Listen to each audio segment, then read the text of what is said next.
안녕하세요. 오늘은 사무엘상 3장 10절에서 12절 말씀을 함께 묵상하겠습니다. 사무엘상 3장 10절에서 12절 말씀을 봉독합니다. 여호와께서 임하여 서서 전과 같이 사무엘아 사무엘아 부르시는지라. 사무엘이 이르되 말씀하옵소서.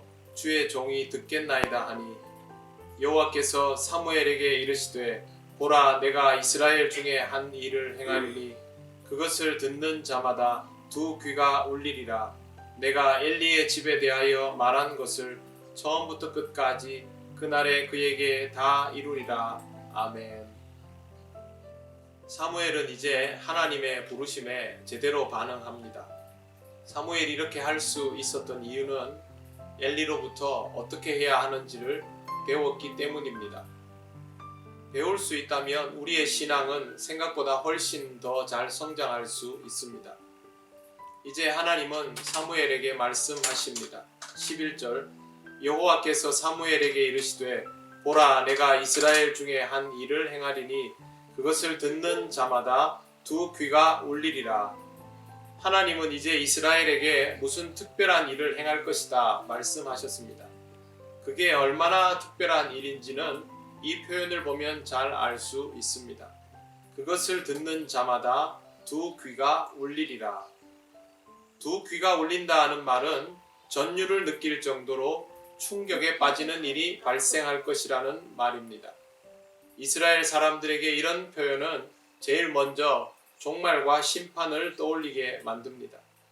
지금은 전혀 예측할 수 없는 일이지만 이제 곧 경험하게 될 무서운 사건들이 그들을 기다리고 있었습니다. 가장 먼저 엘리의 아들들이 전쟁터에서 죽었다는 소식을 듣는 것과 여호와의 궤가 빼앗겼다는 소식을 듣는 것입니다. 엘리는 이 일로 충격을 받아 의자에서 넘어지며 죽게 됩니다. 뿐만 아니라 엘리의 며느리도 충격을 받고 결국 죽음을 맞이합니다. 12절은 이 사건들에 대해 분명히 언급하고 있습니다. 내가 엘리의 집에 대하여 말한 것을 처음부터 끝까지 그날에 그에게 다 이루리라. 하나님이 말씀하신 일은 틀림없이 이루어집니다. 지금까지 일어나지 않았다고 해서 앞으로도 그럴 것이라고 생각하는 것은 우리에게는 당연합니다만 그것은 착각입니다. 하나님이 하시기로 마음먹으시면 반드시 이루어지는 것을 잊지 말아야 합니다. 그저 하나님의 택한 백성이고 그 중에서도 가장 존귀한 자리에 있던 사람들이라 자신들에게 충격적인 일이 일어날 것이라고는 생각지도 않았을 테지만 그런 일이 실제로 일어나지 않습니까? 이후로도 이스라엘은 경천동지할 일을 매번 맞이하게 됩니다. 지구상에서 이스라엘보다 파란만장한 역사를 가진 민족이 또 있을까요? 다른 민족에게는 한 번 있을까 말까한 일들이 그들에게는 수차례 반복되었음을 우리는 역사 속에서 보아 잘 알고 있습니다. 나라를 잃어버린 적이 여러 번 있었고 무려 2000년 가까이 나라 없는 민족으로 살아야 했습니다. 박해도 얼마나 많이 당했는지 모릅니다. 지금은 번듯한 나라로 유지되고 있지만 또 작지만 강한 나라이지만 그들이 매우 민감한 민족이라는 것을 우리는 잘 알고 있습니다. 그들에게서 아픈 기억은 사라질 수 있는 것이 아니기 때문입니다. 하나님께서 사무엘에게 하신 말씀은 사실 사무엘만이 아니라 온 이스라엘이 들어야 할 내용입니다. 신앙적으로 말하자면 우리도 그 안에 포함이 됩니다. 결국 이 말씀은 우리가 들어야 하는 내용인 것입니다. 또 한 가지 생각해 볼 것이 있습니다. 하나님은 사무엘에게 왜 이런 말씀을 하시는 것일까요?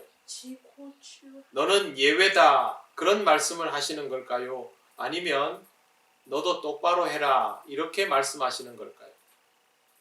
당연히 후자이겠죠. 만약 이 말씀을 보면서 나는 예외다, 우리는 이 경우에 해당되지 않는다라고 받아들인다면 그 사람은 어리석은 사람입니다. 그것이 아니라 나도 잘 해야 하겠구나 라고 받아들여야 그 사람이 지혜로운 사람입니다. 사랑하는 성도 여러분, 하나님의 말씀 앞에서 지혜로운 사람이 되시기를 바랍니다. 말씀을 들을 때마다 그것을 나의 것으로 받아들이시기를 바랍니다. 설사 타인에 대한 이야기를 하실지라도 나에게 이야기하시는 것으로 받아들여야만 유익을 얻을 수 있습니다. 두 귀가 울리는 놀라운 사건 속에서도 성장하는 사람은 성장합니다. 지금이 어려운 시대이지만 이 시대에도 영적으로 더욱더 성장하는 사람, 성장하는 공동체는 따로 있습니다. 바로 우리들이 그런 사람들이 되어야 할 것입니다. 그것이 하나님께서 우리에게 원하시는 일입니다. 이 말씀을 통하여 오늘도 교훈을 얻으시고 이 하루를 하나님과 함께 기쁘게 동행하시기를 바랍니다. 기도드리겠습니다. 거룩하신 하나님 아버지, 은혜를 감사합니다. 하나님의 은혜로 살아가는 우리가 어떤 상황 속에서도 하나님의 말씀을 귀담아 듣고 그 말씀을 우리 자신에게 비추어 보며 스스로 성장하고 성숙할 수 있는 기회로 삼기를 원합니다. 지금 이 시간이 참 힘들 때이지만 우리는 하나님 앞에 성장할 수 있게 하시고 성숙해지게 하셔서 오히려 이렇게 어려운 시기를 통하여 하나님을 더욱 가까이 느끼며 하나님께 영광을 돌리는 삶을 살아가게 하옵소서. 오늘도 고통에 신음하며 힘겨워하는 우리의 이웃들이 있습니다. 아버지 하나님, 누구를 탓할 것이 아니라 서로를 돌보는 일에 힘쓰게 하시고 하루빨리 이 어려운 일들이 하나님 뜻으로 해결되고 풀어지게 하옵소서. 하나님께서 모든 일들을 주장하시고 해결하여 주실 줄 믿사오며 예수님 이름으로 기도드립니다.